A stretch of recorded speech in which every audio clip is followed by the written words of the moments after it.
आज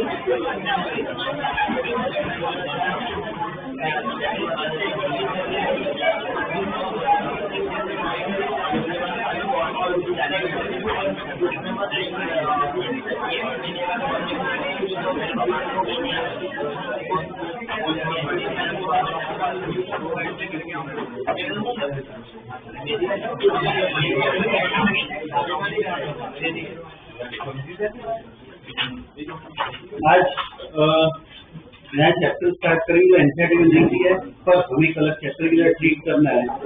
या हमने डिस्कस किया कि सर्कुलर मोशन अलग अलग चैप्टर्स में दिया हुआ है, हम उसको ना ढंग से प्रॉपर्ली स्टडी करेंगे। ठीक है, तो जो एनसीईआरटी के अलग अलग सेक्शन है ना वो उससे कवर हो जाएंगे। ठीक है, तो चैप्टर की तरह ही इसे हम ट्रीट करेंगे। लिख लो चैप्टर का नाम सर्कुलर मोशन। हमने फ्रिक्शन पढ़ लिया है ना।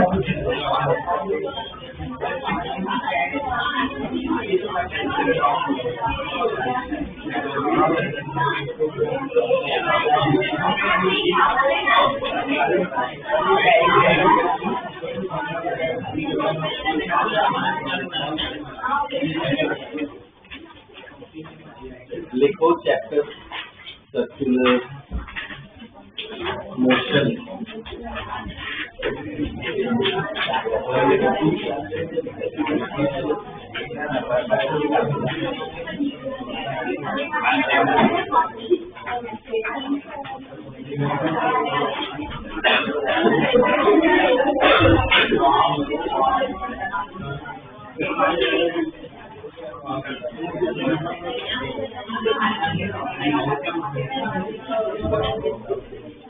ओके, सर्कुलर मोशन क्या होता है हम बेसिक ढंग से प्रॉपर्ली स्टडी करेंगे। शुरुआत में कभी भी कोई नया चैप्टर पढ़ते हैं तो कुछ डेफिनेशन पढ़ने क्या जरूरी है, बाद में हम क्या प्रॉब्लम्स और उसकी इक्वेशन वो सब स्टडी करते हैं। ठीक है, तो सर्कुलर मोशन जो है ना समझने के लिए स्टेटमेंट में दो स्टेटमेंट बोल रहा हूँ, मुझे बताना कौन सा इजी है तुम्हारे लिए समझना है, विजुअलाइज करना। ठीक है, एक अच्छा एग्जांपल अपना ये फैन की है। ठीक है, ये फैन सपोज ये पर्टिकुलर स्टेट पे अभी फैन क्या रेस्ट पे, अब फैन घूमेगा तो हम बोल सकते हैं फैन का कोई भी पार्ट लो वो सर्कल में घूमने वाला, मतलब क्या सर्कुलर मोशन कर रहे हैं। ठीक है, तो पहला स्टेटमेंट ये है कि फैन ऐसे 90 डिग्री घूम रहा है। ठीक है, इन 1 सेकेंड। तो मैं एग्जाम्पल दे रहा हूँ। ठीक है, फैन 90 डिग्री घूम रहा है 1 सेकेंड। दूसरा ऑप्शन कौन सा है, फैन का जो टिप है ये ऐसे घूम रहा है, कितना घूम रहा है, ऐसे 2 मीटर घूम रहा है 1 सेकेंड में। मुझे तो कौन सा इजी है विजुअलाइज करना, पहला स्टेटमेंट या सेकेंड कि 90 डिग्री घूम रहा है वो विजुअलाइज करना इजी है तुम्हारे लिए। या फिर मैं सपोज ऐसा कहूँ, एक और ऑप्शन देता हूँ कि फैन 360 डिग्री घूम रहा है 1 सेकेंड में, और सेम फैन 2 मीटर घूम रहा है 1 सेकेंड में। तो 360 डिग्री विजुअलाइज कर पाते हो? ये तो फैन 360 डिग्री मतलब कितना होता है, पूरा सर्कल कैसे फैन घूमा। ठीक है, कैसे घूम रहा है, और ये ब्लेड वापस इधर की इधर आ गई, ये क्या हुआ 360 डिग्री। 2 मीटर तो पता है क्या, विजुअलाइज कर पाओगे 2 मीटर कितना होगा? 2 मीटर विजुअलाइज करना थोड़ा मुश्किल हो जाता है, एंगल विजुअलाइज करना ना इजी होता है। 2 मीटर कैसे विजुअलाइज करना बहुत मुश्किल है, 2 मीटर विजुअलाइज करना। तो कौन सा बेटर है, कौन सा ऑप्शन बेटर है, डिग्री वाला ऑप्शन बेटर है। तो जब हम सर्कल को स्टडी करें तो डिग्री स्टडी करना कि एंगल कितना घूम रहे वो क्या होता है, बेटर होता है। तो उसके लिए एक टर्म होता है, उसको हम क्या कहते हैं, एंगुलर डिस्प्लेसमेंट। कि पार्टिकल का एंगुलर डिस्प्लेसमेंट कितना है, 90 डिग्री है, 180 डिग्री है, 360 डिग्री है, मतलब उससे तुम्हें आइडिया लगेगा कि पार्टिकल क्या है, कितना घूम। ठीक है, तो इधर हम क्या करेंगे, सर्कुलर मोशन में कुछ डेफिनेशंस क्या हो जाएंगे, चेंज हो जाएंगे। तो उस पर हमें पहले फोकस करना है। अगर उस पर ध्यान दोगे ना तो बाद में इक्वेशन उस पर लिखना बहुत ईजी हो जाएगा, एकदम आराम से लिख पाओ। ठीक है, तो कुछ डेफिनेशंस पहले लिख लेते हैं, बाद में इक्वेशन स्टडी करते हैं। ठीक है, तो पहले लिख लो angular displacement. Angular displacement bracket में लिखो डेल्टा थीटा, वो सिंबल होता है उसका, एंगुलर डिस्प्लेसमेंट। ठीक है, ब्रैकेट में लिखो delta theta. Angular displacement delta theta. Okay, उसको कैसे डिफाइन करेंगे, लिखो it is the angle covered by the particle, it is the angle covered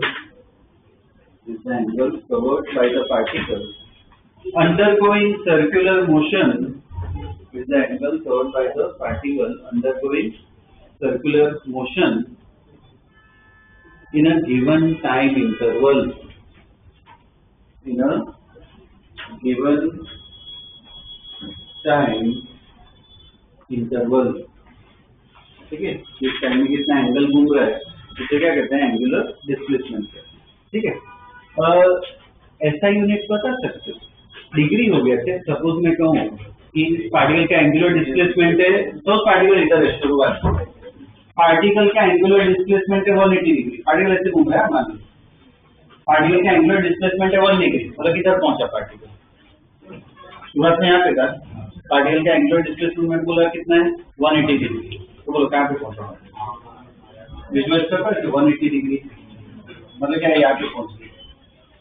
तो डेल्टा थीटा जो है मेरा कितना होगा 180 डिग्री, कैलकुलेशन के टाइम 180 डिग्री नहीं चलेगा, किसमें कन्वर्ट करना पड़ेगा, रेडियंस में। याद है कन्वर्ट करना, फॉर्मूला बताया था, π/180 से मल्टीप्लाई कर।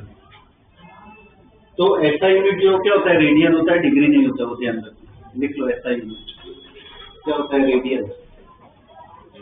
ऐसा यूनिट क्या होगा, रेडियन होगा। ठीक है, ओके, एक और इसमें क्वेश्चन पूछ रहा हूँ, सपोज एक पूरा सर्कल में कंप्लीट करो तो एंगुलर डिस्प्लेसमेंट क्या कहना चाहिए, 0 कहना चाहिए कि भाई वापस उधर ही आ गए, या 360 डिग्री कहना चाहिए। नाम में डिस्प्लेसमेंट है, क्या होगा डिस्प्लेसमेंट का मतलब क्या, अगर सपोज जहाँ से घूम रहे वापस इधर ही आ जाऊं मैं घूम के, डिस्प्लेसमेंट क्या होगा मेरा 0। तो अपने दिमाग में क्या आएगा कि एंगुलर डिस्प्लेसमेंट भी क्या होना चाहिए 0, पर ध्यान रखना एंगुलर डिस्प्लेसमेंट का एंगल देखो कितना घुमा, और जैसे घूम के इधर है कितना एंगल घुमा, 0 डिग्री घुमा, 360, वो एंगल को देखो, तो आंसर क्या आएगा 360 आएगा, 0 नहीं आएगा। ठीक है, ध्यान, भले वर्ड डिस्प्लेसमेंट दिया हो, एंगल देखो कितना घुमा, तो पार्टिकल ऐसे घुमा, एक रेवोल्यूशन, 2 3 4 5 हो गया, 5 रेवोल्यूशन घूम गए, तो कितना 360 इंटू 5 गुना करो। ठीक है, तो इसके नीचे लिखो for one revolution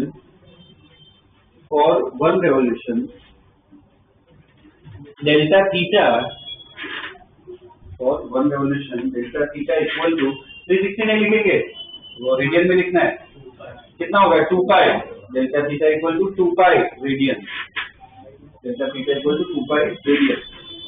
ठीक है, सेम नीचे लिख दो for n revolution, for n revolution, और n revolution delta theta equal to क्या हो जाएगा, n इंटू 2 पाई कर सकते हो। ठीक है ना, n इंटू 2 पाई रेडियस। ठीक है, डायरेक्ट लिख सकते। ठीक है, ये था अपना एंगुलर डिस्प्लेसमेंट। अब एक और डेफिनेशन जो है, अब मुझे जानना है, सपोज एक केस में पार्टिकल ऐसे कुछ घूम रहा है, दूसरे केस में पार्टिकल थोड़ा ऐसा फास्ट घूम रहा है, मतलब दूसरे घूमने की स्पीड क्या है ज्यादा है, ये जो अपने फैन के वो जो नॉब्स आते हैं घुमाते हैं, बेसिकली क्या फैन की स्पीड चेंज करते हैं ना, रोटेशन की स्पीड क्या बढ़ाते हैं कम करते हैं, तो उसके लिए भी एक वर्ड है, उसके लिए भी एक नाम है, उसको नॉर्मल स्पीड नहीं कहते हैं, क्या कहते हैं एंगुलर स्पीड, मतलब एंगल के पास घूम रहे हैं, तो क्या करेंगे हम उसे एंगुलर स्पीड या एंगुलर वेलोसिटी भी बोल सकते हैं। ठीक है, उसका सिंबल अलग होगा। नेक्स्ट लिखो definition, angular speed, angular speed. ठीक है, ब्रैकेट में सिंबल लिखो, ओमेगा कहते हैं, angular speed, angular speed omega, ठीक है। अपनी नॉर्मल स्पीड जैसे डेफिनेशन है वो अपनी क्या कहते हैं, या वेलोसिटी ले लो, वेलोसिटी डेफिनेशन याद है क्या था?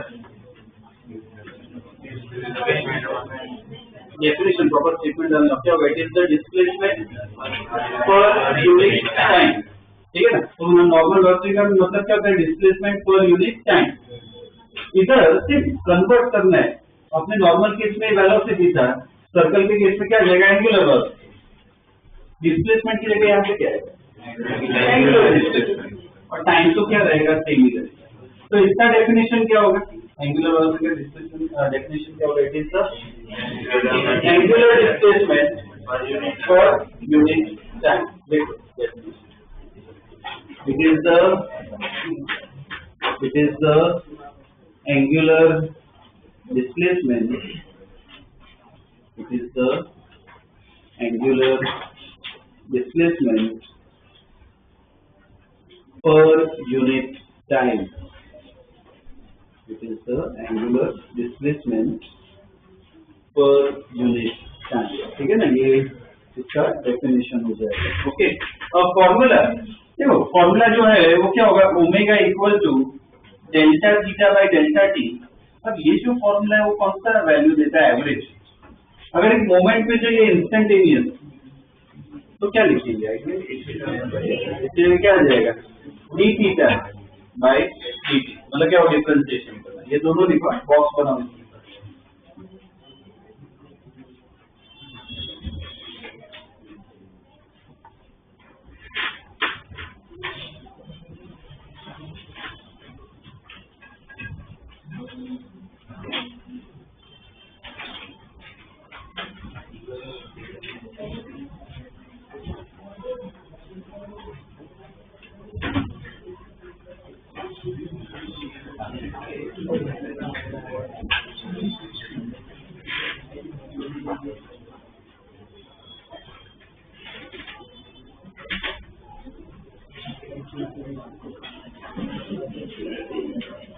देखिए ये फॉर्मूला ध्यान रखिए, इसका ऐसा यूनिट बता सकते हो, इसका ऐसा यूनिट क्या होगा, इसका ऐसा होगा रेडियन, इसका सेकंड क्या होगा, रेडियन पर सेकंड, ऐसा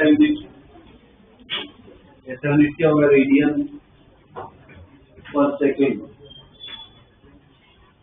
रेडियन पर सेकंड, ठीक है। ये ओमेगा आ गया, ये एक पार्ट हो गया। अब और इसमें क्या ओके, सपोज एक पार्टिकल सर्कल में घूम रहा है, इस मूवमेंट पे पार्टिकल की पार्टिकल ऐसे घूम रहा है, ठीक है, सर्कल में।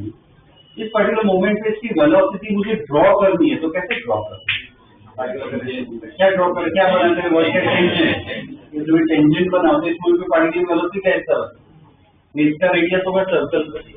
अब मान लो घूम के पार्टिकल सपोज यहाँ रहता है, अब इसकी वेलोसिटी किस तरफ होगी, टेंजेंट ऐसा कुछ आएगा, ठीक है, रेडियस आगे रहेगा, ऐसे घूम रहा है, कुछ ओमेगा स्पीड से क्या है, तो घूम रहा है। अब क्या लगता है इसमें, सपोज मैं ओमेगा बढ़ाऊं, ओमेगा में बढ़ाऊं मतलब पास घूम रहा है, आर तो चेंज होगा नहीं, आर तो उतना ही रहेगा।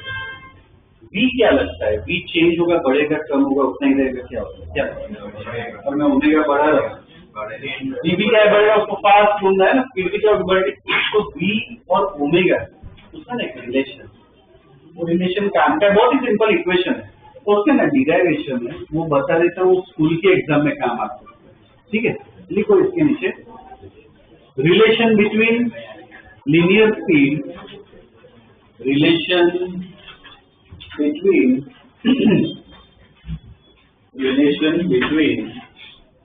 linear speed and angular speed, relation between linear speed and angular speed, तो पहले ये डायग्राम एक बार स्टडी कर लेते हैं। मान लेते हैं सपोज रैंडम कुछ ले लेते हैं, ये सर्कल है, रेडियस है, पार्टिकल ऐसे घूम रहा है, p इक्वल टू 0 पे मान लेते हैं पार्टिकल यहाँ पे और पार्टिकल की स्पीड वेलोसिटी जो इस तरफ है। पार्टिकल का मोशन यूनिफॉर्म, यूनिफॉर्म का मतलब समझा सकते हो क्या? क्या कौन रेडियस स्पीड v और ओमेगा दोनों ही क्या रहता है, इससे चेंज नहीं होता, उसे क्या कहते हैं यूनिफॉर्म मोशन। ठीक है, तो कुछ टाइम बाद मान लो पार्टिकल यहाँ कहीं पे आ गए तो अब वेलोसिटी इस तरफ होगी, ये कुछ टाइम लगा होगा, क्या ले लेते हैं डेल्टा टी। एंगुलर डिस्प्लेसमेंट, पहले पार्टिकल इधर था तो बोल सकता हूँ पार्टिकल इतना एंगल घुमा, ये एंगल क्या ले लेते हैं डेल्टा टी। तो ओमेगा और ये सब में क्या है, मुझे रिलेशन लिखना है। ठीक है, तो रिलेशन लिखने पर पहले डायग्राम का स्टेटमेंट लिखना पड़ेगा। स्टेटमेंट लिख लो, बाद में डायग्राम ड्रॉ करना है। लिखो consider a particle undergoing uniform circular motion. Consider a particle undergoing uniform circular motion of radius r, uniform circular motion of radius r, linear velocity v, and angular velocity omega,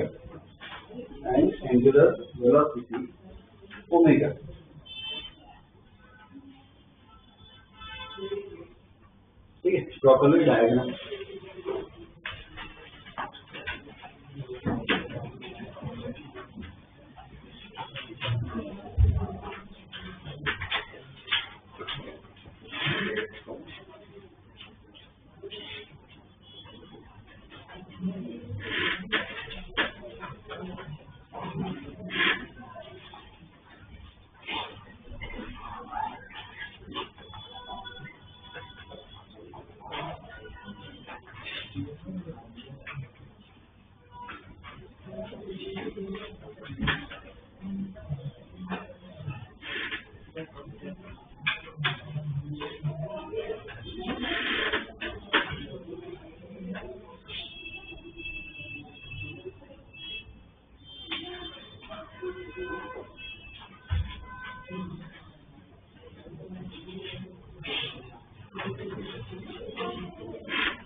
चलिए drop.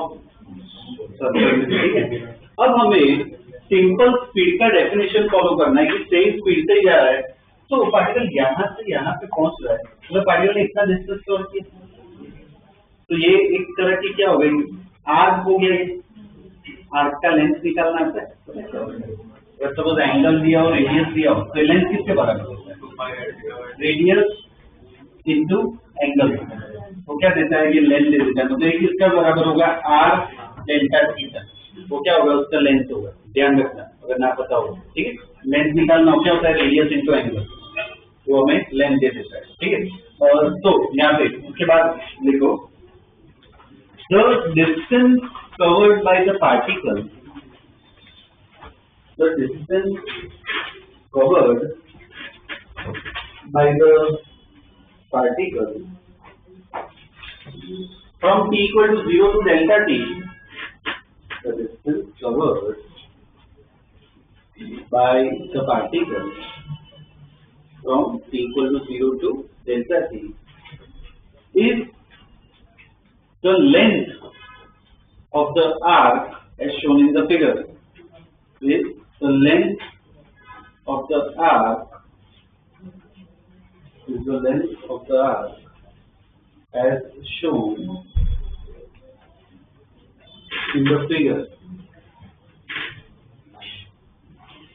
ठीक है, तो ये distance, ये जो distance है वो कितना कवर किया, अभी हमने डिस्कस किया, किसके बराबर होता है, आर इंटू एंगल, मतलब कितना होगा, डेल्टा थीटा, लेकिन डिस्टेंस इज इक्वल टू, तो क्या हो जाएगा, आर डेल्टा थीटा। ठीक है, अब स्पीड को फॉलो करते हैं, इसके लिखो speed v equal to distance upon time, speed v equal to distance upon time. तो सब्स्टिट्यूट करें तो डिस्टेंस कितना अपना आर डेल्टा थीटा और टाइम कितना लगा, डेल्टा टी, ठीक, कितना टाइम लगा। अब delta theta by delta t अभी हमने डिफाइन किया, वो किसके बराबर होता है, delta theta by delta t किसके बराबर होता है, एंगुलर स्पीड मतलब ओमेगा, इसके नीचे लिखो by definition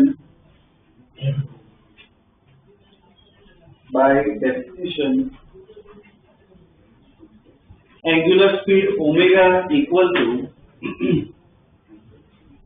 bye definition angular speed omega equal to delta theta by delta t, delta theta by delta t. तो फाइनली क्या रिजल्ट आया, v इक्वल टू क्या लिख सकते हैं, आपको ऐसा ही रखा है ये ओमेगा, ये अपना रिजल्ट है, इसमें भी बॉक्स बना, v इक्वल टू क्या है, आर ओमेगा। ठीक है, एक रिलेशन ध्यान रखो, तो दोनों को एक पता है तो दूसरा निकाल सकते हैं, ठीक है ना, v equal to r omega. ठीक है, ये अपना रिलेशन। ठीक है, तो देखो हमने क्या डिस्प्लेसमेंट पढ़ लिया, एंगुलर डिस्प्लेसमेंट, घूमने की स्पीड मतलब एंगुलर स्पीड भी पढ़ ली। अब इसके एक और स्टेप हम आगे भी आ सकते हैं। सपोज फैन को हम ऑन करें, अभी फैन रेस्ट करो तो ओमेगा क्या जीरो, कोई स्पीड नहीं, अभी फैन घूमना स्टार्ट कर, धीरे धीरे ओमेगा, अगर मैं फैन को ऑन करूं फिर जो ओमेगा क्या होगा, बढ़ेगा, कम होगा, क्या होगा, बढ़ेगा, बढ़ता ही जाएगा। एक बार कुछ टाइम बाद ओमेगा क्या हो जाएगा, कांस्टेंट, और बाद में स्विच ऑफ कर दे तो क्या हो जाएगा, कम होगा ओमेगा, कुछ टाइम बाद ओमेगा क्या हो जाएगा, जीरो, फैन क्या आ जाएगा, रेस्ट पे आ जाएगा। तो पहले ओमेगा बढ़ा, बाद में कांस्टेंट, बाद में ओमेगा क्या हो गया, डिक्रीज। तो शुरुआत में जब ओमेगा बढ़ रहा था तो मैं क्या बोल सकता हूँ कि क्या मिल रहा था, उसको एक्सेलरेशन मिल रहा था, क्या मिल रहा था, एक्सेलरेशन। उस एक्सेलरेशन को क्या नाम दे देते हैं, एंगुलर एक्सेलरेशन। कभी सर्कुलर मोशन स्टडी करो मतलब वो वर्ड आ जाता है साथ में एंगुलर, कि शुरुआत में क्या मिल रहा था फैन को, एंगुलर एक्सेलरेशन, जिसकी वजह से उसकी एंगुलर वेलोसिटी ओमेगा क्या हो रही थी, बढ़ रही थी। उसके बाद ओमेगा क्या था, कांस्टेंट था। उस केस में मुझे बताओ एंगुलर एक्सेलरेशन क्या होगा। तुम्हें नॉर्मल एक्सेलरेशन पता है, नॉर्मल एक्सेलरेशन का मतलब याद है, क्या था, वेलोसिटी अपॉन टाइम था, change in velocity upon time. तो चेंज होना चाहिए, इसमें ओमेगा से वो घूम रहा है पर अब ओमेगा कांस्टेंट है, बढ़ भी नहीं रहा है, कम भी नहीं हो रहा है, तो उसका मतलब एक्सेलरेशन क्या होगा, जीरो। तो अब एंगुलर एक्सेलरेशन कुछ नहीं, पहले मिला, बाद में एंगुलर एक्सेलरेशन क्या हो गया, जीरो। अब फैन को स्टॉप करो तो ओमेगा क्या हो गया, कम हो गया, ओमेगा कम हुआ मतलब क्या, वापस एंगुलर एक्सेलरेशन दे। पर फर्क क्या होगा पहले में और दूसरे में, पहले में एंगुलर एक्सेलरेशन ना पॉजिटिव, लोग की स्पीड बढ़ रही है, बाद में एंगुलर एक्सेलरेशन जीरो, जब स्टॉप हुआ, स्लो हुआ, तो एंगुलर एक्सेलरेशन क्या हो गया, नेगेटिव। उसके एक वर्ड है हमने स्टडी की है, क्या कहते हैं, रिटार्डेशन या डिसेलरेशन, मतलब क्या कहते हैं, एंगुलर रिटार्डेशन या क्या बोल सकते हो, एंगुलर डिसेलरेशन। तो अब हमें ना वो अल्फा सिंबल होता है उसका, उसके बारे में स्टडी करना है, क्या, एंगुलर एक्सेलरेशन। ठीक है, लिख लो next definition, angular acceleration, angular acceleration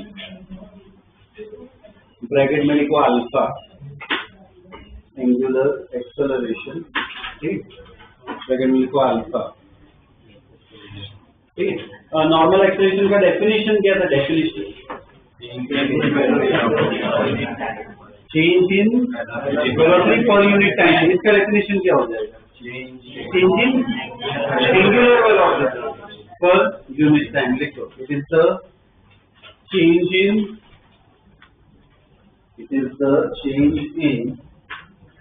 angular velocity. It is the change in angular velocity per unit time. The change in angular velocity per unit time. ठीक है, एंगुलर एक्सेलरेशन का मतलब है। अल्फा उसका सिंबल है, फॉर्मूला बोलो क्या होगा? डेफिनेशन लिखो है, यूज करो, delta omega by delta T. इससे क्या एवरेज वैल्यू मिलेगी? अगर इंस्टेंटेनियस की एक मूवमेंट के तो क्या हो जाएगा? टी ओमेगा बाई टी, ठीक है ना, बॉक्स बनाते हैं।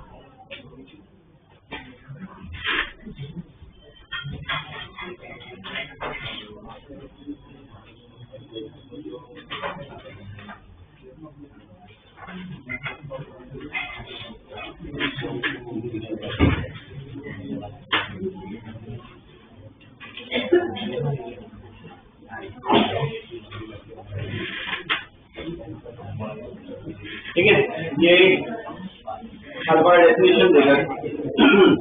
इसका ऐसा यूनिट बताओ, इसका क्या था? रेडियन पर सेकेंड, वापिस सेकेंड है, रेडियन पर सेकेंड स्क्वायर। ऐसा यूनिट क्या होता है? रेडियन पर सेकेंड स्क्वायर, ठीक, ऐसा यूनिट क्या होगा उसका? रेडियन पर सेकेंड स्क्वायर। ये डेफिनेशन लिखी है, ठीक है। ओके, अब है ना एक और पार्ट स्टडी करें, बाद में प्रॉब्लम्स पे आ सकते हैं। कभी भी सर्कुलर मोशन है, सर्कुलर मोशन में दो टाइप के एक्सेलरेशन होते हैं जिस पे ध्यान दे रहा हूँ। ये वाला अभी साइड पे, ये तो है ही, दो टाइप के एक्सेलरेशन आते हैं, उस पर ध्यान देना होता है, ठीक है। वो एक एग्जांपल से समझाता हूँ, ठीक है।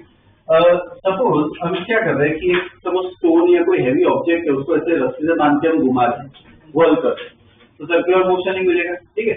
तो सपोज ऐसे ये स्टोन या कोई ऑब्जेक्ट है, उसको ऐसे सर्कल में हम घुमा रहे हैं, ठीक है। तो अब सपोज मुझे फास्ट घुमाना उसको, तो हम क्या करेंगे? और क्या कहते हैं, टाइटली प्रेस करेंगे और अपने हाथों से और फोर्स लगाएंगे, ठीक है। तो इसकी स्पीड क्या और बढ़ेगी, एक पर्टिकुलर मूवमेंट पे इसकी स्पीड इस तरफ है यहाँ से। अब स्पीड इधर बढ़ा नहीं हो तो मुझे एफर्ट क्या इसके तरफ ही डालना पड़ेगा, बढ़ा नहीं हो तो स्पीड, मतलब एक्सेलरेशन क्या उस तरफ ही देना पड़ेगा। तो उस एक्सेलरेशन का ना एक नाम है, क्या कहते हैं उसको? किस तरफ लग रहा है? इस तरफ लग रहा है, क्या वर्ड होता है? टेंजेंशियल। तो कौन सा एक्सेलरेशन में दे रहा हूँ? Tangential acceleration. उससे क्या स्पीड बढ़ती है, या तो क्या कर सकते हैं, स्पीड कम भी कर सकते हैं। एक और भी अच्छा एग्जाम्पल है, अच्छा उसके वीडियोस देखे भी होगा, तो कुछ बास्केटबॉल प्लेयर्स वो ऐसे बॉल को घुमाते हैं और फिंगर पे बैलेंस कर सकते हैं, बॉल घूमते रहते हैं, ठीक है। अगर सपोज ऐसे बॉल घूम रहे हैं, ठीक है, अब थोड़े टाइम बाद तो बॉल गिर जाएगा स्लो होकर। कंटिन्यूस मुझे घुमाना हो तो स्पीड देनी पड़ेगी, बढ़ानी पड़ेगी स्पीड। तो क्या लगता है कैसे बढ़ाते हो? ऐसे और ऐसे ऊपर से वो घुमाते हैं, क्या करते हैं? उसके साइड को टैप करते हैं, जो प्लेयर होता है वो साइड से ऐसे टैप करता है। वो टैप कर रहे हैं, मतलब सोचो ऐसे बास्केटबॉल है, मैं जो टैप कर रहा हूँ साइड में, तो मैं क्या दे रहा हूँ उसको? टेंजेंशियल फोर्स लगा रहे हैं, तो हम क्या दे रहे हैं उसको? Tangential acceleration. टेंजेंशियल एक्सेलरेशन देने से स्पीड बढ़ा भी सकते हो, कम भी कर सकते हो। तो एक ये टाइप का एक्सेलरेशन आता है, क्या कहते हैं उसे? Tangential acceleration. एक और एक्सेलरेशन क्या आता है? सपोज ये सिर्फ एक्सेलरेशन दो तो पार्टिकल तो ऐसे चला जाएगा, तो इसको घुमाना भी है मुझे सर्कल में, मतलब अंदर की तरफ पकड़ के रखना है। तो इसका मतलब क्या है कि मुझे इस तरफ भी फोर्स लगाना पड़ेगा, अंदर की तरफ खींचे रखना पड़ेगा। तो ऐसे जो फोर्स होता है या ऐसा एक्सेलरेशन जो होता है उसको अलग नाम देना है, उसको क्या कहते हैं? Centripetal acceleration. ठीक है, क्या कहते हैं? Centripetal acceleration. तो दो टाइप का एक्सेलरेशन आते हैं, एक होता है टेंजेंशियल, दूसरा होता है सेंट्रीपिटल। उनका मतलब पता होना चाहिए, दो का काम अलग है। इसका काम क्या है? या तो स्पीड बढ़ाता है या तो कम करता है। जो बास्केटबॉल वाला केस वो हमेशा याद रखोगे, टेंजेंशियली टैप करो मतलब ये दे। और मेंटेन करना हो सर्कल में, ऐसे सर्कल जब घुमा रहे हैं, ये इसमें स्टोन से जब ऐसे घुमा हो तो नोट किया अपने हाथ में टेंशन फील होता है। हम बेसिकली क्या उसको पकड़ के रखते हैं, रिलीज कर दो तो रेस्ट चला जाएगा। तो उसको मेंटेन करना चाहो सर्कल में तो एक और एक्सेलरेशन भी देना पड़ेगा। उस एक्सेलरेशन को क्या कहते हैं? Centripetal acceleration. तो इसका काम क्या है? वो सर्कल को मेंटेन रखता है। इसका काम क्या है? वो स्पीड बढ़ाता है या कम। तो इस दो टाइप के एक्सेलरेशन के बारे में हमें पता होना चाहिए। ठीक है, तो अब क्या करो, इसे टेबल जैसा ही बनाना है या कॉलम कर दो, बीच में लाइन बना दो। ठीक है, तो दो कॉलम बन जाएगी। लेफ्ट साइड लिखो centripetal acceleration, left side centripetal acceleration लिखो, और राइट साइड टेंजेंशियल एक्सेलरेशन। ठीक है, left side centripetal acceleration,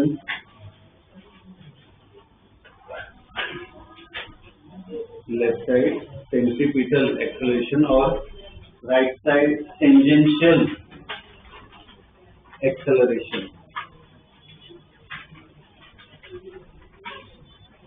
centripetal spelling आती है CEN, स्पेलिंग मिस्टेक नहीं होनी चाहिए। क्या होती है? CEN PATEL, पटेल CECECAL है ना सेंट्रीपिटल। और टेंजेंशियल क्या होगा? TANGENTIAL है ना, टेंजेंशियल एक्सेलरेशन। ब्रैकेट में लिख लो, सिंबल है AC और AT। ठीक है ना, AC और AT ये क्या है? एक्सेलरेशन के सिंबल्स है।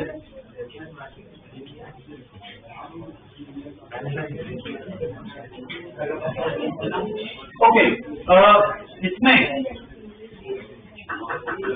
AC में लिखो इट रिजल्ट इन, AC में लिखो it result in change in velocity, it results in change in velocity, bracket में लिखो डायरेक्शन, मीन क्या? डायरेक्शन चेंज करता है। it results in change in velocity, bracket में लिखो direction during circular motion, during circular motion। ठीक है, ये AC का मतलब है। AT का क्या मीनिंग था? उसका मेन काम क्या था? वो क्या करता है? या तो बढ़ाता है या कम करता है। मतलब क्या? Value, magnitude. ठीक है, तो उसमें क्या लिखोगे? It result in change in magnitude of velocity, it result in change in magnitude, it results in change in magnitude of velocity, bracket में को speed, change in magnitude of velocity। ठीक है, ब्रैकेट में को speed during circular motion, during circular motion।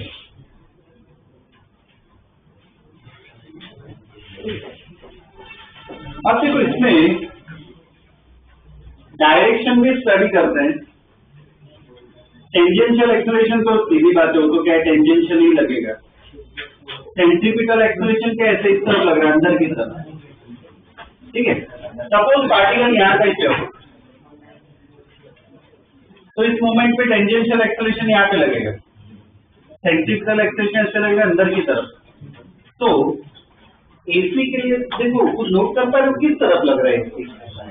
अंदर वाला क्या? Towards the centre, हमेशा वो लगता है टुवर्ड्स द सेंटर। तो वो AC में लिखो दूसरी लाइन में, it act towards the centre of the circle.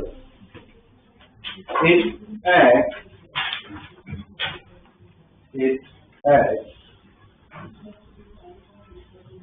towards the center of the circle.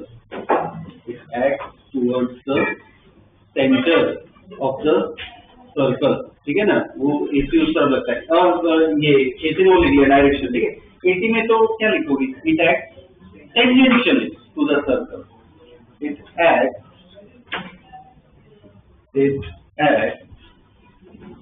tangentially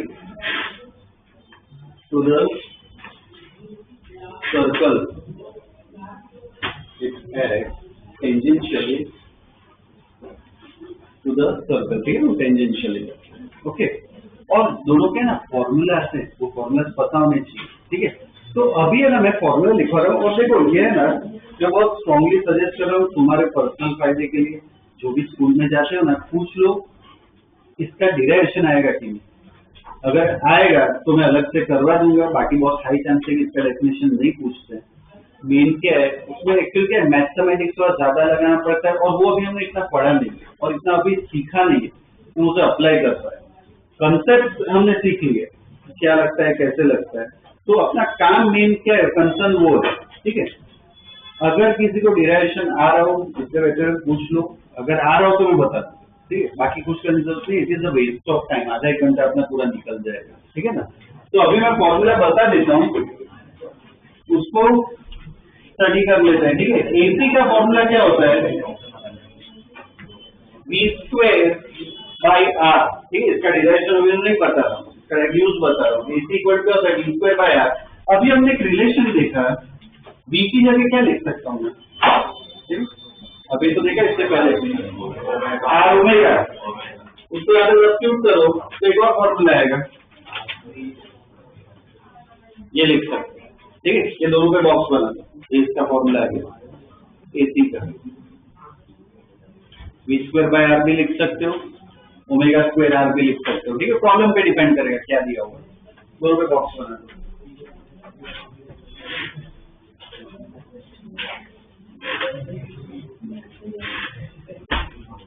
tangential acceleration जो है, टेंजेंशियल एक्सेलरेशन का मेन काम क्या है, स्पीड चेंज करना है। तो उसमें आपने वो नॉर्मल जो हमने पढ़ा था, एक्सेलरेशन का मतलब dv/dt, वो लिख सकते हैं। AT इक्वल टू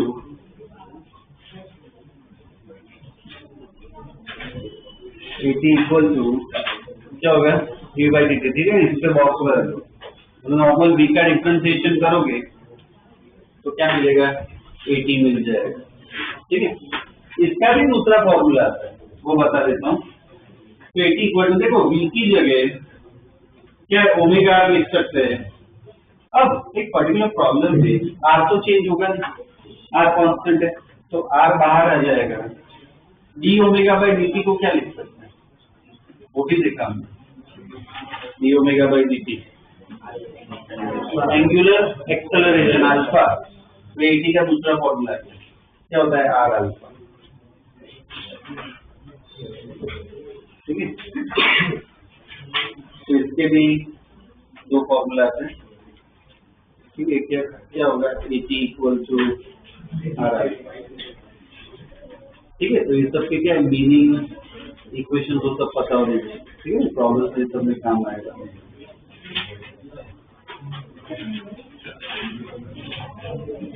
ठीक है, ओके।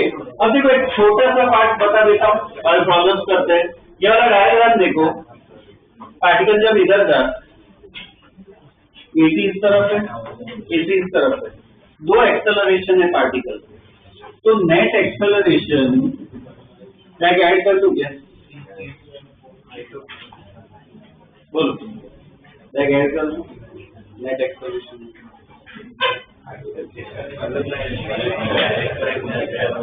नहीं कर सकते, क्या रीजन है, वेक्टर मतलब नहीं क्या, वेक्टर है, तो वेक्टर एडिशन यूज करना होता है। ये क्या होता है, स्केलर एडिशन है, अलजेब्रा, ये नहीं यूज कर सकते। तो इसमें देखो क्या करें, ये या तो पैरेललोग्राम बनाते हैं, ये क्या होगा अपना रिजल्टेंट, ये होगा नेट एक्सेलरेशन। तो यहाँ पे क्या 90 डिग्री है, तो पाइथागोरस लगा सकते हो। AT स्क्वायर प्लस ध्यान से आएगा नेट एक्सेलरेशन। तो यहाँ पे ड्रॉ करना है, AD इस तरफ है, AC इस तरफ है, फिर यहाँ पे बनाओ पैरेललोग्राम। जैसे क्या है अपना, ठीक है ना, ध्यान रखना नेट एक्सेलरेशन इधर से आता है, ठीक है। ये ड्रॉ करो, तो लिख लो, ये तो गलत वाला भी लिखना तो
हो गया। चलिए ड्रॉ लिखिए। इसके बेस पे देखो, ये जितने फॉर्मूला हमने पढ़े, इसके बेस पे कुछ प्रॉब्लम्स कर लेते हैं। जो एनसीईआरटी में दिया ना वो पहले कर लेते हैं, नेक्स्ट पार्ट और होगा, कंप्लीट का उसके बाद देख लेते हैं, ठीक है। तो क्वेश्चन लिख लो। ये इसमें ना एनसीईआरटी के देखो अलग अलग चैप्टर में ये तो फैला हुआ है ना ये, तो इसमें मैं बता देता हूँ कौन से चैप्टर का है, कौन सा क्वेश्चन है, ठीक है। तो लिख लेना, ये एनसीईआरटी का एक क्वेश्चन है, चैप्टर 3 का है, एग्जाम्पल 9, चैप्टर 3 एग्जाम्पल 9 इसका क्वेश्चन है एनसीईआरटी का, ठीक है। वो लिखवा देता हूँ, ये चैप्टर 3 एग्जाम्पल 9 लिखो। An insect moves in a circular group, an insect moves in a circular group of radius 12 centimeters, of radius 12 centimeters,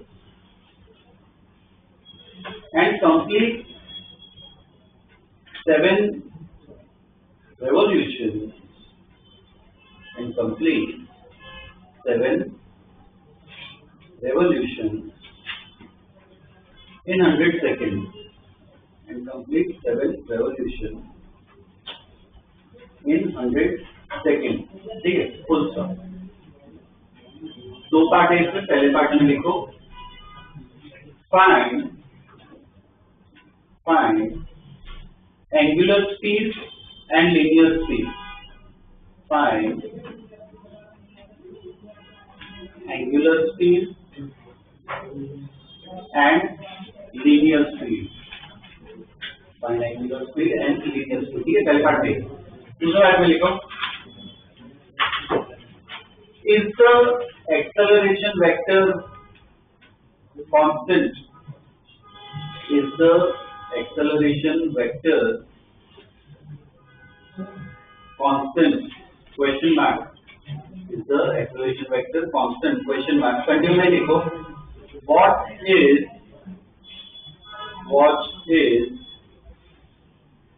its magnitude? What is its magnitude? ठीक है, आप इस क्वेश्चन में कर ओके, अभी पहला क्वेश्चन है, ठीक है, उसको इंसेक्ट सर्कल में मूव कर रहा है, ठीक है, ऐसा दिया हुआ है।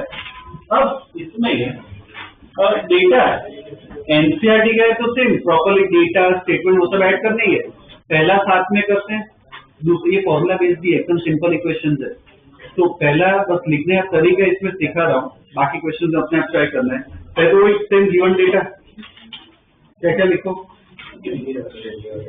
तो रेडियस के आर इक्वल टू 12 सेंटीमीटर, ठीक है, आर इक्वल टू कितना अपना 12 सेंटीमीटर, और देखो क्या दिया हुआ और उसके बारे में 7 रेवोल्यूशन है, कितने टाइम में है तो उसके लिए क्या लिखोगे, उसके लिए क्या लिखोगे कि ये कि नंबर ऑफ रेवोल्यूशन ऐसे लिखना पड़ेगा, number of revolution n equal to कितना होगा 7, number of revolution n equal to 7, और डेल्टा टी जो है वो कितना लिखोगे 100 सेकेंड, ठीक है ना, ये दिया हुआ है। ओके, इतना डेटा हमें पता है। अब पहले पार्ट में क्या पूछा है कि वो एंगुलर स्पीड और लीनियर स्पीड, मतलब क्या क्या निकालना, ओमेगा और वी, ओमेगा कैसे निकालना, कौन सा formula delta theta by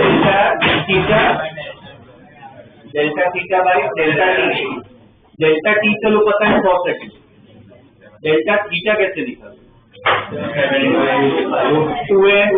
n into 2 लिखो, वो यूज कर सकते हो, पर वो तुम्हें एक्सप्लेन करना पड़ेगा, तो पहले डेल्टा थीटा के बारे में एक्सप्लेन करो, क्या लिखोगे कि एंगुलर डिस्प्लेसमेंट लिखो, angular displacement delta theta, angular displacement delta theta for n revolution, angular displacement delta theta for n revolution will be बाद में क्या लिखोगे, डेल्टा थीटा इक्वल टू क्या हो जाएगा n इंटू 2 पाई, अपना n कितना है 7, मतलब कितना हो जाएगा 14 पाई रेडियन, ये डेल्टा थीटा आ गया। अब ओमेगा टी निकाल लिख सकते हो, क्या लिखोगे, angular speed is given by angular speed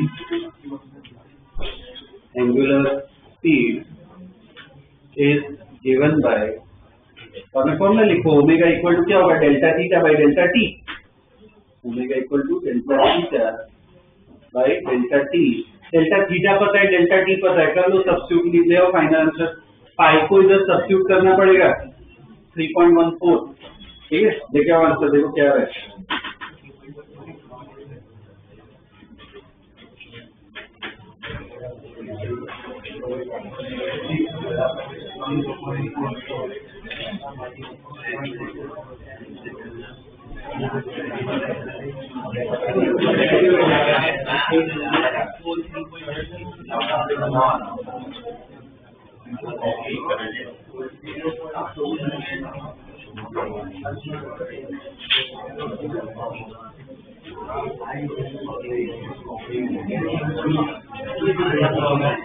करो कैलकुलेट, देखो कितना है,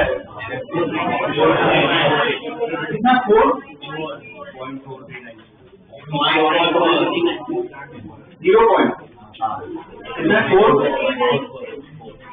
439 यूनिट,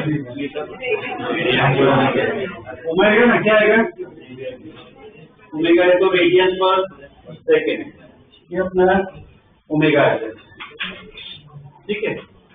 और क्या पूछा है पहले पार्ट में, लीनियर स्पीड से कौन सा फॉर्मूला वी निकालना है, मतलब लीनियर स्पीड वी निकालना है, बोलो कौन सा formula,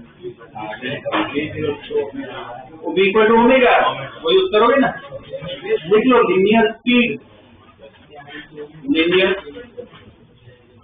speed v equal to क्या होगा ओमेगा आर, सब्स्टिट्यूट कर दो, इक्वल टू ओमेगा। कर लो सब्स्टिट्यूट, कैलकुलेट कर लो।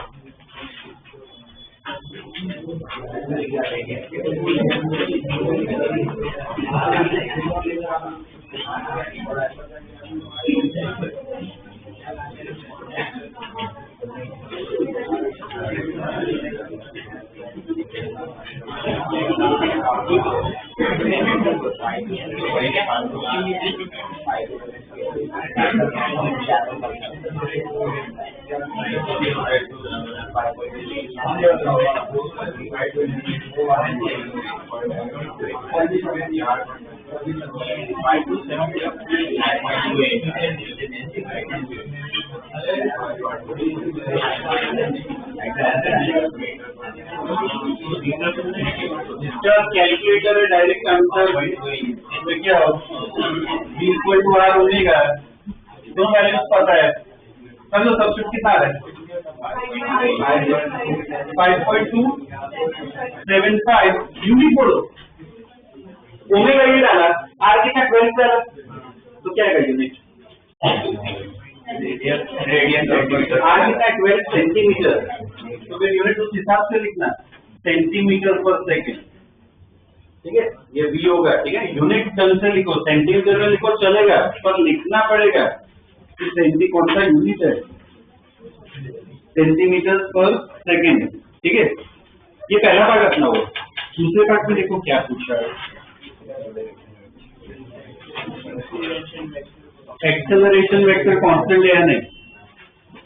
ओके, इधर कुछ ना दिया हो, इंसेक्ट ग्रुप में मूव कर रहा है, कुछ ना दिया, मतलब हम क्या मान सकते हैं, यूनिफॉर्म मोशन मान सकते हैं। यूनिफॉर्म मोशन मतलब एटी के बारे में तुम क्या बता सकते हो, मन में सोचो, मुझे बताओ मत, तुम पता है एक जैसा आंसर मिलेगा, मन में सोचो। यूनिफॉर्म मोशन है तो एटी के बारे में क्या बता सकते हो, सोचो।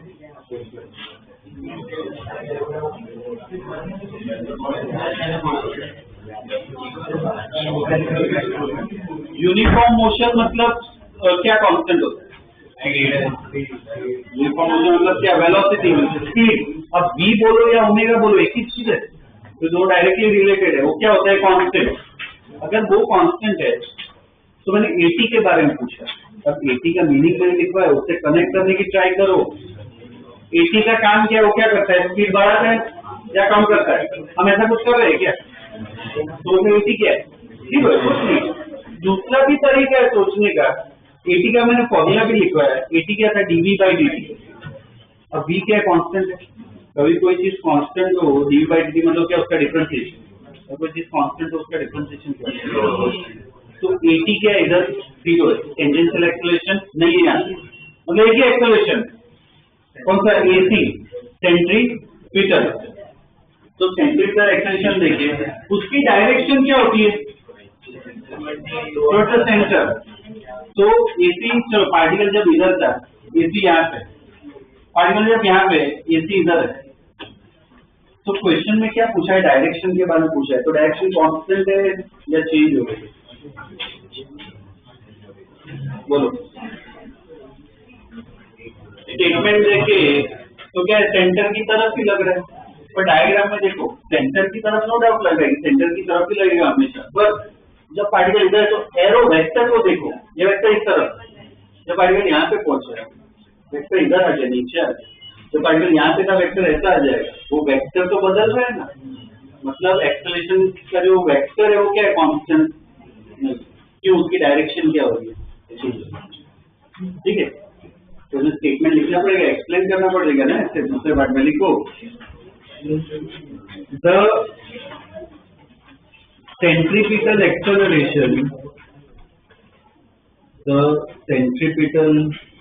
acceleration is not a constant vector.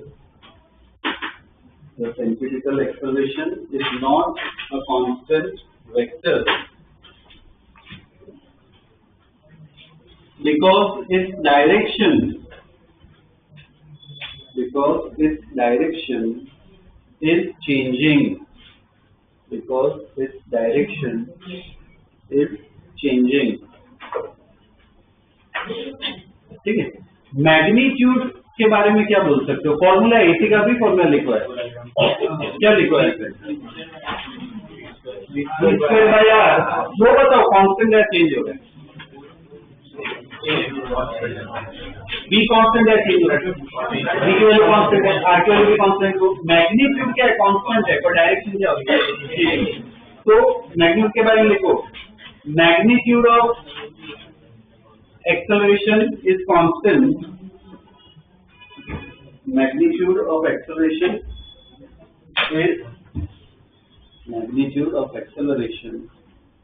is constant, ठीक है। तो AC इक्वल क्या formula? V square by r, sir तो सब्स्टिट्यूट आर को 12 भी रखना है, तो यूनिट पर ध्यान रखना, वो सेंटीमीटर में रहेगा। Is equal to v square by r, कर लो कैलकुलेट, तो कितना है?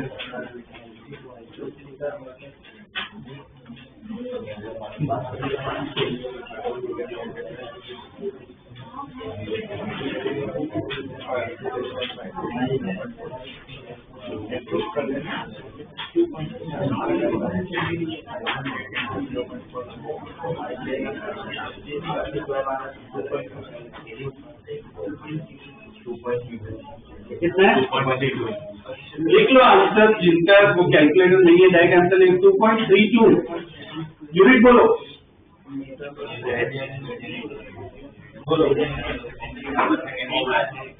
ये एक्सेलरेशन क्या अपना नॉर्मल एक्सेलरेशन है, जो रेडियन पर सेकंड पे, वो तो एंगुलर एक्सेलरेशन, ये अपना नॉर्मल एक्सेलरेशन ही। तो एक्चुअल में क्या है, मीटर पर सेकंड स्क्वायर होता है अपना एक्सेलरेशन, पर इधर हमने वो सेंटीमीटर में लिया था, इधर यूनिट क्या लिखोगे? सेंटीमीटर पर सेकंड, ठीक है, ध्यान रखना, ये होगा अपना यूनिट। और एक चीज प्रॉपरली पता होनी चाहिए हमें, ठीक है, एसी ये होगा सेंटीमीटर पर सेकंड स्क्वायर, ठीक है ना, ऐसे ढंग से प्रॉपरली अटेम्प्ट करना है। दूसरा क्वेश्चन पूरा अपने आप ट्राई करो, एनसीईआरटी का ही है, स्टेटमेंट होता है, अपने आप ट्राई करो, बाकी सॉल्यूशन तो एकदम इजी है उसका। देखो next question,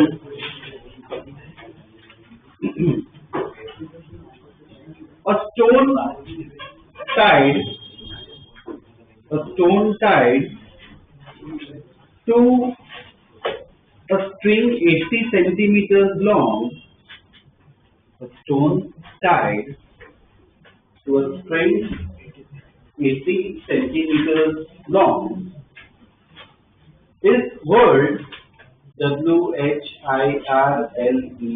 whirled, is whirled, WHIRLED, is whirled, the घुमा रहे उसको, in a circle with constant speed, is whirled in a circle with constant speed, ठीक है, full stop. If stone makes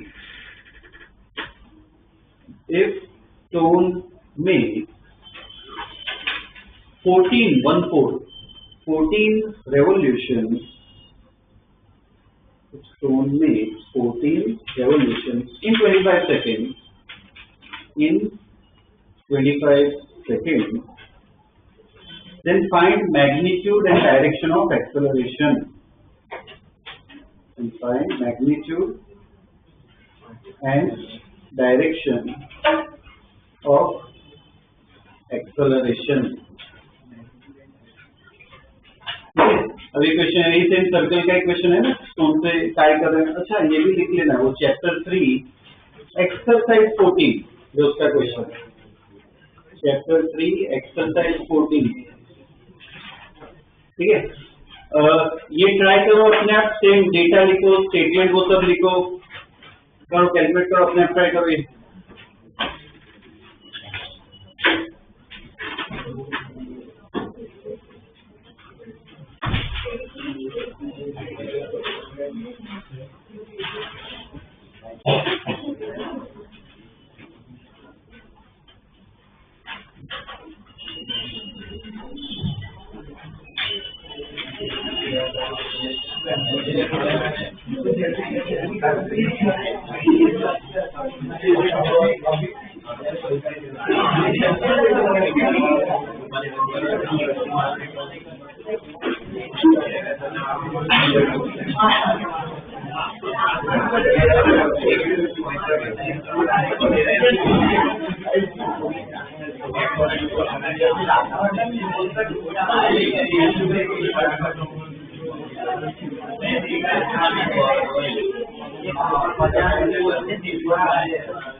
given data लिखा है।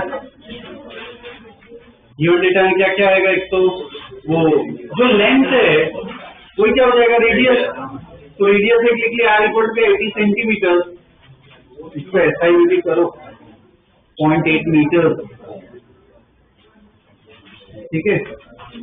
बाद में ये नंबर ऑफ रेवोल्यूशंस लिखे, n इक्वल टू कितना है 14 और डेल्टा t वो कितना है 25 सेकेंड। इधर एक्सेलरेशन पर कौन सा एक्सेलरेशन ले वो बताओ पहले तो। 80 AC कौन सा ले? 80 नहीं होगा क्या? क्यों नहीं होगा 80? कांस्टेंट स्पीड है तो उसका स्टेटमेंट लिखना होता है। जो मैं बोला कि इसमें लिखना स्टेटमेंट कि since speed is constant tangential acceleration 0 ऐसे लिखना है। Since speed is constant tangential acceleration 0 only centripetal acceleration will act.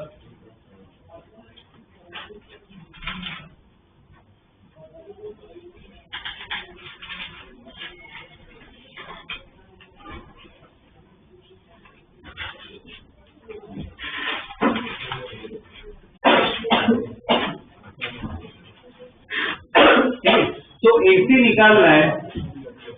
AC का फॉर्मूला बोलो, कौन सा फॉर्मूला यूज करो? सिर्फ AC निकालना।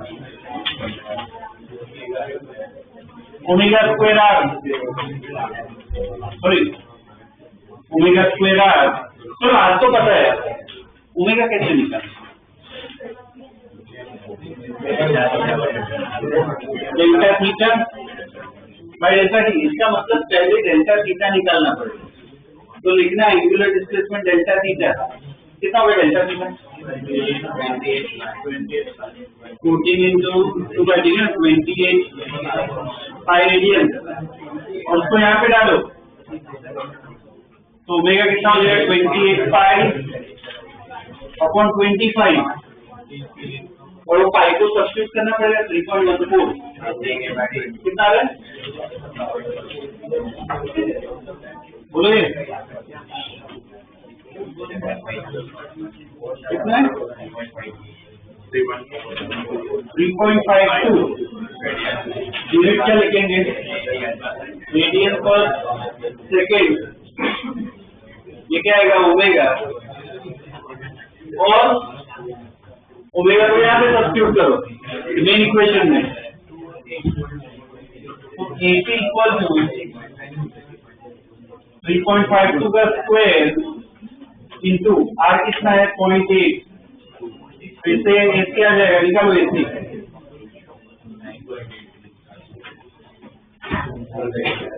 कितना आ रही है?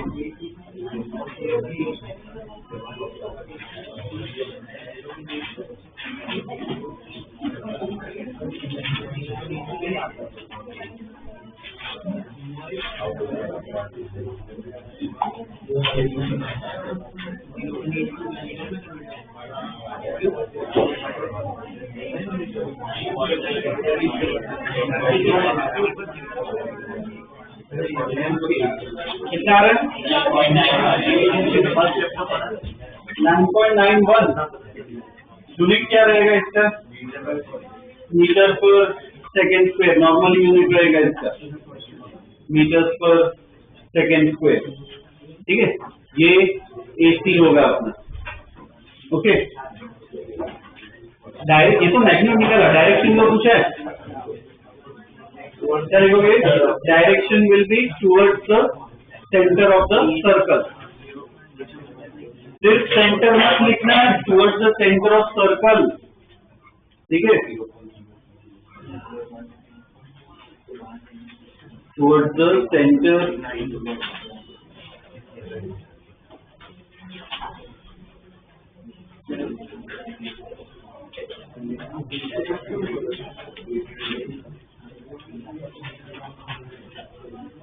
ठीक है, towards the centre of circle. ठीक है, ये क्या होगी उसकी डायरेक्शन। ओके,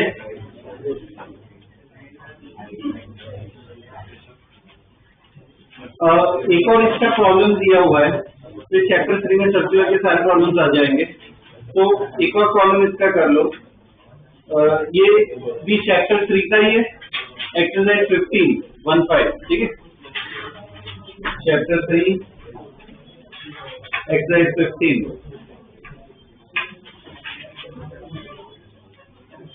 लिखो, an aircraft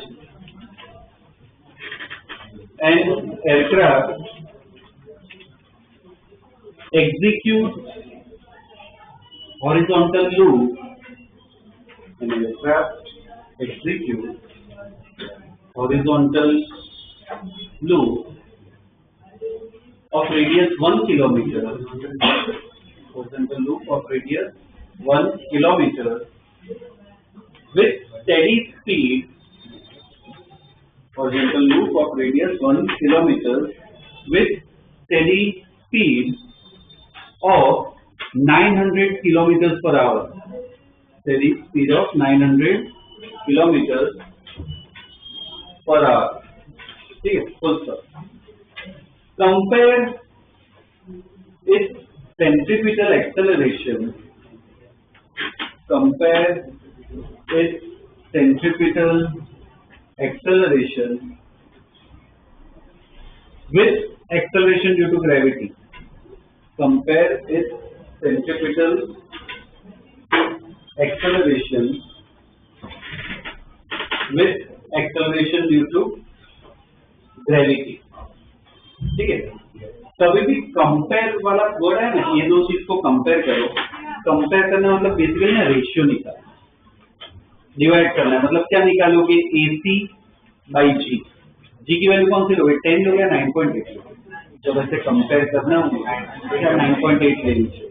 ठीक है, तो इसमें 9.8 लिया। तुम्हें क्या करना है? रेशियो निकालना है AC/G का। ठीक है, निकालो, सेम डेटा लिखो, कन्वर्ट करो प्रॉपर्ली, करो, ट्राई करो।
गिवन डेटा जो उसमें पहले रेडियस 1 किलोमीटर है उसको मीटर में करो, कितना हो जाएगा 1000 मीटर,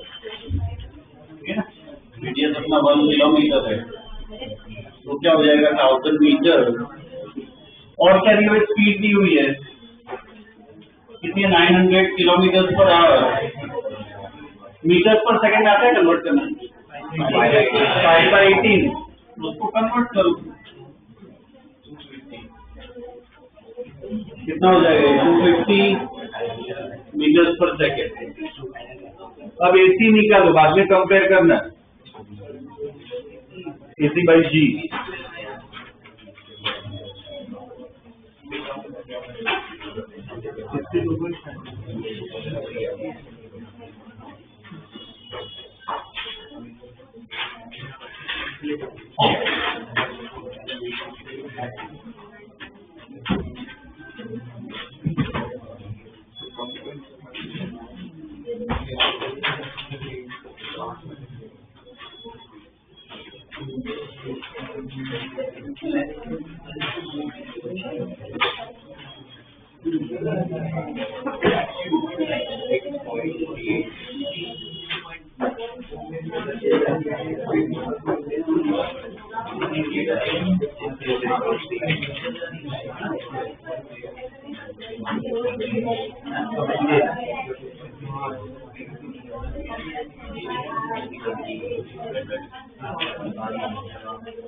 AC कैलकुलेट किया गया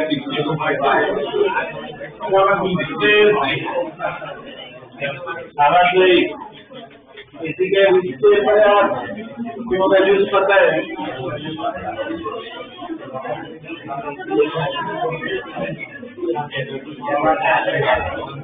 आवाज नहीं। अब AC कितना है 62.5 मीटर पर सेकेंड।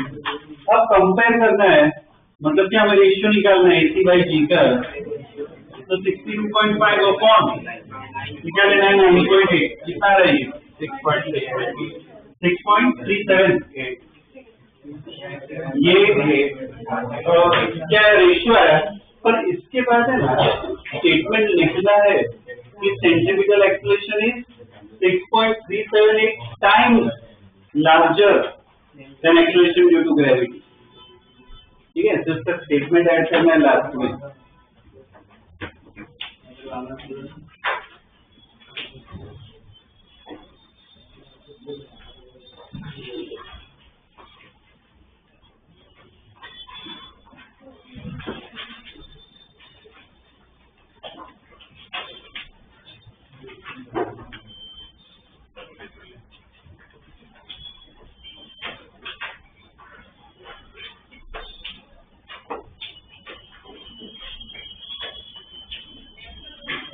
ठीक है, ये रेशियो का। ठीक है, अपने एनसीआर वाला पार्ट खत्म हो गया। ठीक है, ट्राई करूंगा इस वीक में ही अपना ये सर्कुलर मोशन खत्म हो जाए।